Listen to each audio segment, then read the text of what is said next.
दोस्तों, कोलकाता का हावड़ा ब्रिज सिर्फ भारत में ही नहीं बल्कि पूरी दुनिया में प्रसिद्ध है। ये ऐतिहासिक ब्रिज द्वितीय विश्व युद्ध का गवाह भी रहा है। द्वितीय विश्व युद्ध के दौरान दिसंबर 1942 में जापान का एक बम इस ब्रिज से कुछ दूरी पर गिरा था। कोलकाता और हावड़ा को जोड़ने वाले इस पुल जैसे अनोखे पुल संसार भर में केवल गिने चुने ही है।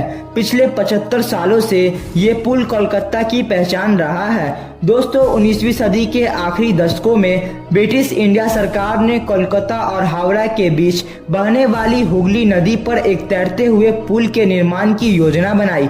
ऐसा इसलिए क्योंकि उस दौर में हुगली में रोजाना कई जहाज आते जाते थे।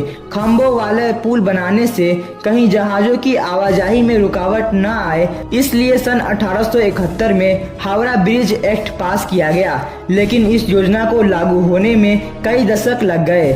आखिरकार सन 1937 में इसका निर्माण कार्य शुरू हुआ और सन 1942 में ये ब्रिज बनकर तैयार हो गया था। सन 1943 में इसे आम जनता के उपयोग के लिए खोल दिया गया। 4 फरवरी 1948 को हावड़ा पुल के पास नजारा देखने लायक था, क्योंकि इस दौरान हजारों लोग महात्मा गांधी को श्रद्धा सुमन अर्पित करने के लिए भी यहाँ इकट्ठा हुए थे। दोस्तों, हावड़ा ब्रिज दुनिया का एकमात्र ऐसा ब्रिज है जिसका आज तक उद्घाटन नहीं हो पाया।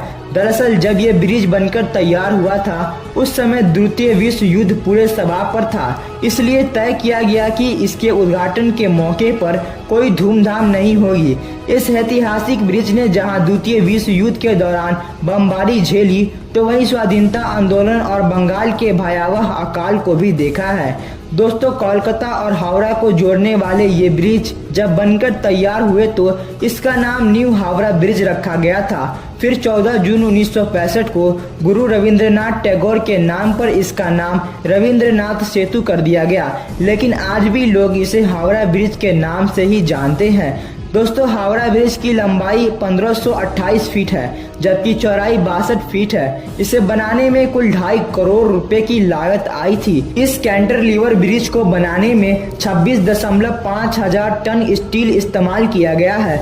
इसमें से 23.5 हजार टन स्टील की सप्लाई टाटा स्टील ने की थी। उस समय ये दुनिया में अपनी तरह का तीसरा सबसे लंबा ब्रिज था। ये ब्रिज नदी के दोनों किनारों पर बने 280 फीट ऊंचे 2 पायों पर टिका है। दोस्तों, ये ऐतिहासिक ब्रिज ने केवल देश विदेश के सैलानियों के आकर्षण का केंद्र रहा है, बल्कि सत्यजीत रे, मणिरत्न और रिचर्ड एटनबरो जैसे फिल्मकारों की पहली पसंद भी रहा है। इस ब्रिज को अपने अनगिनत फिल्मों में देखा होगा। साल 1993 में ट्रैफिक ज्यादा बढ़ जाने के बाद ब्रिज पर ट्राम की आवाजाही बंद कर दी गई। इसी 3 फरवरी 2018 को इस ब्रिज ने 2018 में अपने 75 साल पूरे किए। इस मौके पर इसे दुल्हन की तरह सजाया गया था। इस खास मौके पर इसके रखरखाव का जिम्मा संभालने वाले कोलकाता पोर्ट ट्रस्ट ने एक कॉफी टेबल बुक भी प्रकाशित की थी। दोस्तों, कोलकाता पोर्ट ट्रस्ट के मुताबिक रोजाना इस ब्रिज पर पैदल चलने वाले लाखों यात्रियों के लिए टीन शेड बनाया जाएगा। इसके लिए पेशेवर वास्तुविदा की सहायता ली जाएगी ताकि ब्रिज का खूबसूरती वैसी ही बनी रहे। साथ ही हर साल ऐतिहासिक और खास मौकों पर इस ब्रिज को LED लाइट की मदद से सजाए जाने की योजना भी प्रस्तावित की गई है, ताकि यह ब्रिज एक नए रंग में नजर आए। द्वितीय विश्व युद्ध के दौरान जापानी सेना ने इस ब्रिज को नष्ट करने के लिए भारी बमबारी की थी, लेकिन संयोग से इसे कोई भी नुकसान नहीं हुआ। इसकी खासियत यह है कि इसके निर्माण में स्टील की प्लेटों को जोड़ने के लिए नट बोल्ट की बजाय धातु से बनी कीलों का इस्तेमाल किया गया है। इस ब्रिज पर रोजाना लगभग 1.25 लाख वाहन और 5 लाख से ज्यादा पैदल यात्री गुजरते हैं। ब्रिज बनने के बाद इस पर ट्राम भी गुजर चुकी है।